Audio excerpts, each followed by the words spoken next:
Salut și bine v-am găsit la un nou episod din Mituri și Legende Five Nights at Freddy's 4. Astăzi m-am gândit să căutăm niște informații pe Steam despre Five Nights at Freddy's 4. Să scriem FNAF 4. Hai să intrăm pe Steam. Aceasta este imaginea. It is last chapter of the Five Nights at Freddy's original story.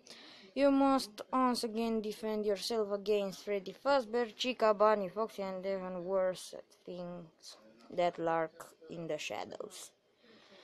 Bun, aici zice că în ultimul capitol din seria Five Nights at Freddy's originală, trebuie să învingi din nou,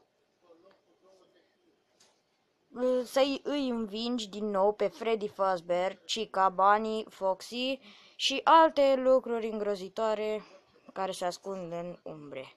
Data lansării 23 iulie. Noi suntem azi în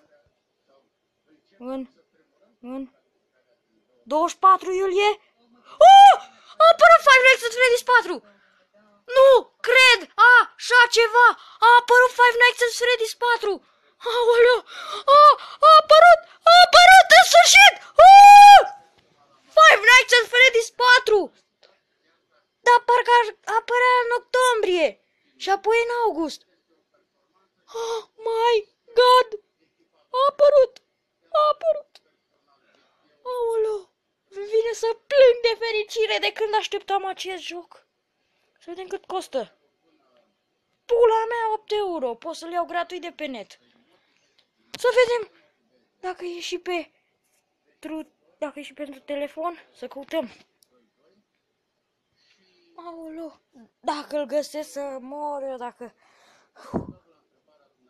Apoi băgam i-aș pula. Pentru telefon nu puteți să băgați. Numai pentru calculator ați băgat prima oară, în pula mea. Dar n-are nimic. A apărut Five Nights at Freddy's 4. Dacă ați ști ce fericit sunt. Aoleu, oh my god. Oh my god, de ce a apărut? A apărut. Nu vine să cred așa ceva. Ia să-l căutăm pe Aptoide. Că poate pe Aptoide îl găsim. Oh my god. A apărut.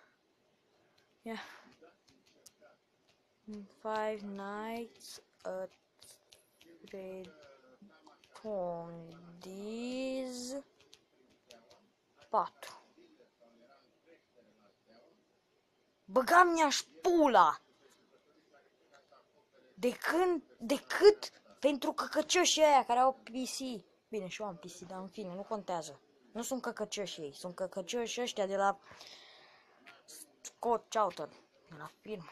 Băgam mi-aș pula, dar să sperăm că va apărea și pentru telefon.